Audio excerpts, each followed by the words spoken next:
Aj malé mestečká do 30 000 obyvateľov majú bohatú históriu. Presvedčili sme sa o tom na poznávacom zájazde po Maďarsku. Maďarsko je bohatou krajinou na kultúrne či historické pamiatky aj ľudové tradície. Svoju históriu má aj malé mestečko Ďonďoš na severovýchode. Nachádzajú sa tu dve múzeá. V Mátra múzeu si môžete napríklad pozrieť mamuta, ktorého ako jediného našli na území krajiny celého. Nachádzajú sa tu 4 výstavy: poľovnícka, hornina minerálov, dejiny mesta a výstava rodiny. Druhé múzeum využívajú aj školáci. Nachádzajú sa tu samostatné triedy a žiaci môžu na vlastné oči vidieť to, o čom sa píše v učebniciach.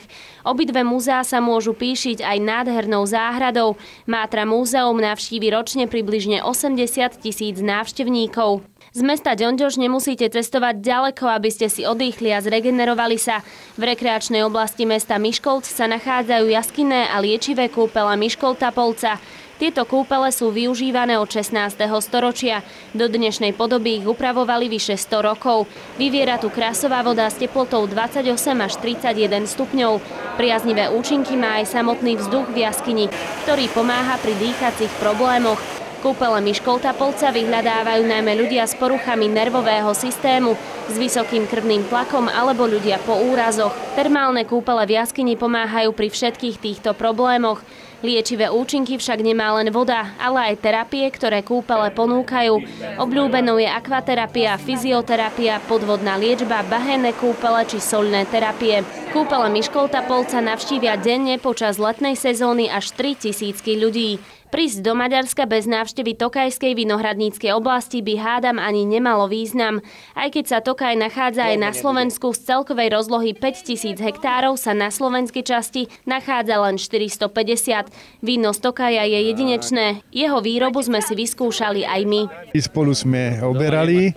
Áno, dostali ste nožíky, áno, zbierali sme do nádob, 20-kilových nádob. Veľmi sme dávali pozor na to, aby sa z nečistoty tam nedostali, aby sa tam dostalo len čisté, krásne hrozno. To sa nám podarilo. Teraz, tako ako volakedy, je tu za nami je vidieť, že ako pracujú vaše kolegyne a za chvíľku vám pripravíme aj mušt, ktorý si môžete zobrať aj domov. V Tokajskej oblasti som poprvýkrát, hrozno som už samozrejme zbieral u nás na Slovensku, takže ten postup je viac menej rovnaký tu alebo aj u nás. No, samozrejme je to pekný zážitok, je to milé, že nás takto pozvali a vyskúšali sme si to tu vlastne na vlastnej koži v takých zrýchlených podmienkach a máme z toho super zážitok. Ďakujem pekne. On bol najšikovnejší. Tokajská vinohradnícka oblasť je unikátna a oplatí sa ju vidieť na vlastné oči. Pre televíziu Zemplín Anna Činčárová.